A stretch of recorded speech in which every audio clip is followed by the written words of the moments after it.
The Blue Hole, also called the Divers Cemetery, is a renowned diving destination situated in Dahab, Egypt's northern region. Diving enthusiasts flock to this site to test their skills as it reaches a depth of 394 feet and is home to a variety of reefs and coral fish. Despite its notoriety for being a dangerous site with approximately 130 to 200 deaths in recent years, divers continue to seek adventure at the Blue Hole. Plaques on the cliff opposite the sinkhole commemorate those who have lost their lives there. The saddle, a shallow opening to the sea, and an 85-foot arch with a 181-foot roof are two of the most notable features of the Blue Hole. Divers can enter the hole via the El Bells cave, follow the current along the shore wall, and exit through the saddle. Alternatively, they can access the hole directly from the beach and explore the arch. The story begins in April 2000 when Yuri Lipski, a 22-year-old experienced scuba diver, went for a dive at the Blue Hole. He was aware of the unique challenge of diving in this area and was expected to have a safe dive due to his knowledge of what diving entails. However, Yuri had a desire to carry out a risky type of diving called a bounce dive, which is dangerous and requires proper training. Despite lacking the necessary technical skills and equipment, Yuri wanted to explore the arch in the Blue Hole and even asked for a video recording of it. Tariq Omar and Alex Hayes, who are technical divers, are well suited for a dive in such dangerous water territories. They understand that deep knowledge is necessary before entering deep water.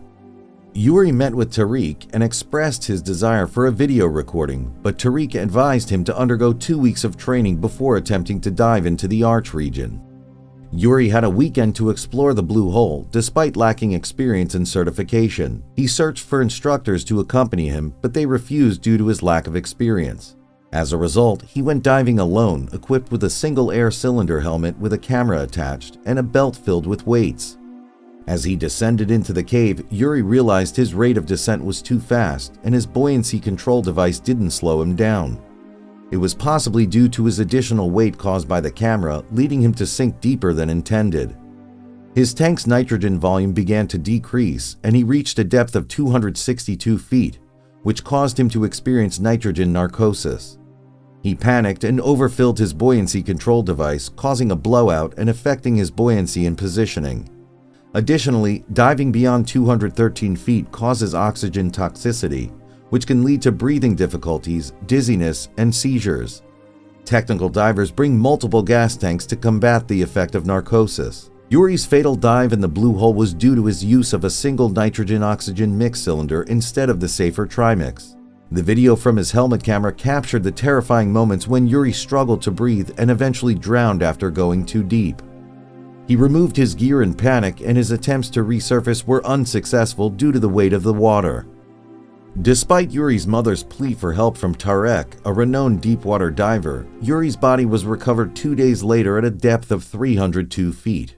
Tarek has recovered over 100 bodies from the Blue Hole, where many experienced divers have underestimated the dangers. The camera recorded the evidence of Yuri's fatal dive, showing his anguish but not his face. The man began his dive as a routine expedition, but soon found himself in a perilous situation that ultimately led to his demise. He became disoriented and struggled to breathe while kicking up sand and creating a cloud of confusion around him. He made the fatal mistake of removing his breathing equipment, and it became clear that his overconfidence was his downfall. Yuri neglected to check his equipment and dove without proper training, a partner, and with additional weight from his camera. This tragic incident is not unique to Blue Hole, as there have been numerous deaths in this location, most of which are not officially recorded. In honor of these victims, plaques have been placed on the cliff opposite the Blue Hole. However, the diving community has taken measures to enforce safety guidelines and ban uncertified divers from entering the site. Despite the risks, experienced technical divers with standard equipment can safely explore the Blue Hole's depths. One of the most difficult challenges for divers here is managing their oxygen. If there's a delay, the time required to dive through the horizontal section will necessitate the use of more than one oxygen cylinder in order to safely return to the surface. We'd like to thank you for watching this video. If you enjoyed the video, please hit the like and subscribe buttons as well as the bell icon to be notified when we post another tragic cave incident.